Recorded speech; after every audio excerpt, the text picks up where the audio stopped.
We're looking here at stereoisomers, and if we can just back up and think about isomers a little bit.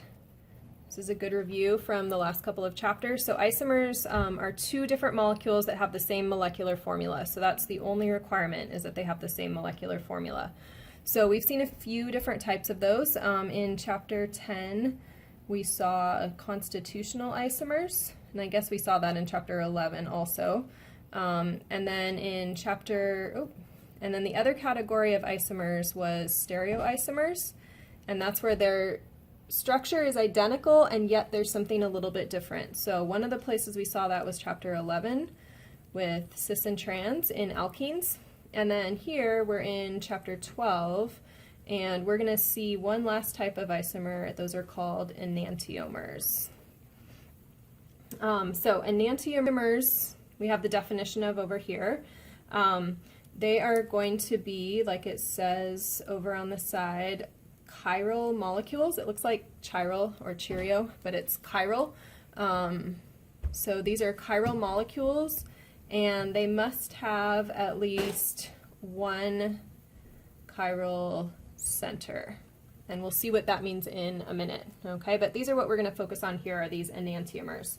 And I'll be looking for those chiral centers in green as we work through here. So a chiral center is an atom with 4 different groups attached. And you can see some of these molecules here. You saw some of these also at the end of lab 10. So here in the middle, this would be like a carbon, and coming up off of that, maybe a chlorine, and over here, maybe a bromine, and coming forward, maybe a fluorine, and then going back, a hydrogen. So this molecule here would be this one here that's drawn with a ball and stick. Now, the chiral center is this middle carbon. So only tetrahedral carbons can be chiral centers for the molecules we're looking at, because they have to have 4 different groups attached to them. And then not only are they going to have 4 groups, but they have to be different from each other. All right? And then what you get with these chiral centers is you get this handedness where I have perfect mirror images that are not superimposable. So enantiomers cannot superimpose perfectly over each other, like my hands, right? They look alike, but those thumbs are not able to overlap in quite the right way. So I get this mirror image, and if I was to draw the mirror image of this molecule, I have my carbon, chlorine still going up, and now the wedges are going to face each other, the dashes face each other, and the bromine is there. So this would be drawing those in more of a symbolic sort of way. Okay, these would be particles and these would be symbols. So those are enantiomers of each other. This molecule is an enantiomer of that molecule, and then what I have in green is a chiral center. If I have one chiral center, that means that I have a chiral molecule. So practice putting those words together in sentences. An enantiomer is a chiral molecule, and a chiral molecule must have one chiral center. That chiral center has 4 different groups attached to it. So there's a few different ways that you want to look for these chiral molecules to show up. They're really important. About 50% of pharmaceutical drugs are chiral molecules, and a large majority of the molecules in nature are chiral also. So meaning that they have this kind of right-handed feature to them or left-handed feature. And that means that certain enzymes fit together, certain molecules will fit in well with each other or not fit at all. So this would be, we're familiar with this, like with my right hand, it can fit into a baseball glove or softball glove that's made for a right hand. My left hand can fit into a left-handed glove, but they can't easily switch, right? So let's just look at some of the different perspectives and find a few more chiral centers to finish this up. So L-alanine and D-alanine, these are both amino acids, and all of our amino acids have this handedness, or are enantiomers. We're going to see these more in chapter 16. But if you look in the middle here, again, wedges and dashes are a giveaway. There's possibly something chiral going on. So you can see those middle carbons that have 4 different groups surrounding them. And there would be a mirror here where I have that mirror image of the molecules. So there's some chiral centers there. Here's another thing to look for. In this big molecule, this thalidomide, notice that there is this dash and wedge here and dash and wedge. Often, usually, when you see a carbon that has wedges and dashes coming out of it, that black dot that I just drew there is probably a chiral center. Not always, but probably. And so I can see that this black dot has 4 different things connected to it. It's got this hydrogen, it's got this giant thing, and I take a very big perspective with this. It's got a carbonyl right next to it, and then over here it's got carbons next to it. So those are 4 different groups, and then here's the mirror image. This is a really famous drug where the enantiomers have really different effects in the body.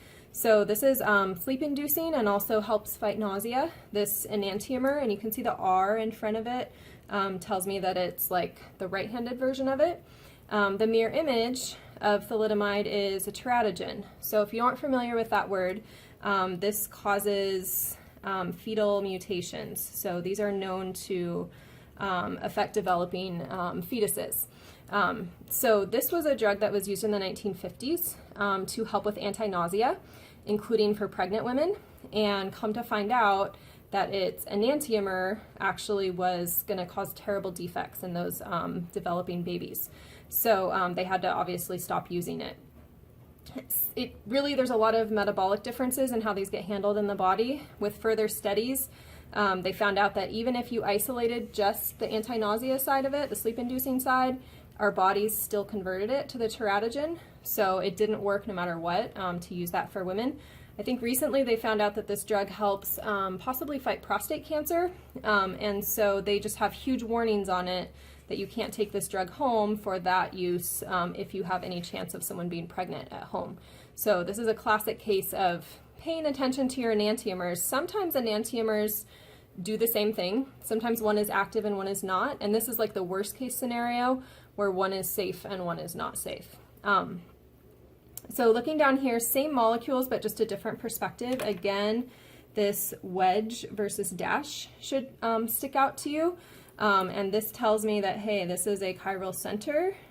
These are the same as what I saw up here, but this shows me if it pops out at you, up at you, then that's one enantiomer, and if this big ring thing goes away from you into the page, that's a different enantiomer.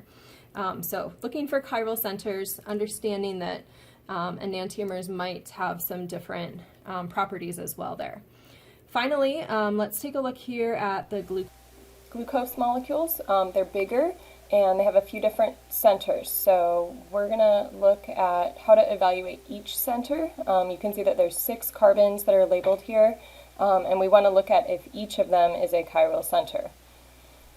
So a chiral center is needed to make a molecule chiral. We need at least 1 chiral center, but we might have more than 1 chiral center. So we're going to look at carbon 1 here first, and we want to look at what groups are connected to it. So it's got an H, carbonyl, and then I take a big picture perspective and would say that the rest of this is the 3rd group that's connected to it. Looking at that carbon, it has 1, 2, 3 groups connected to it. A chiral center requires 4 groups. So as soon as I see 3, I know that this is not a chiral center. I have to have at least 4 different things connected to it. So let's move to the 2nd carbon here. This would be our 2nd center that we're evaluating. I'm going to grab a different color so it'll look a little messy here, but just kind of roll with it. So we're looking at the 2nd carbon. 2nd carbon is connected to an OH, an H, this aldehyde piece, and then this whole bottom piece. Again, keeping a big perspective on what it's connected to. So this carbon at a glance is connected to 4 groups. Don't be confused that it's connected to a carbon above and a carbon below, because those carbons are different. Take a bigger picture, there's an aldehyde and then there's a bunch of alcohols. So because I have 4 groups and they're different, this is a chiral center. And I'll just color that green because that's the color we've been using for our chiral centers. 1 chiral center means this is a chiral molecule. The other 4 centers I'm going to leave for you to try out, but look at each of them, evaluate if they have 4 groups, and then are the 4 groups different. So you will want to practice with that. So in chapter 12, we've looked at these enantiomers, and we always have to have some way to label our enantiomers. I just wrote down S-albuterol, that's in inhalers, and that S that we see is telling me which enantiomer I'm talking about. There's R enantiomers and S enantiomers. In sugars, we can differentiate the two glucoses using a D and an L, so those come before the names to say is this the left-handed isomer or the right-handed. With our alkenes, we used cis and trans, so like cis-2-pentene or trans-2-pentene.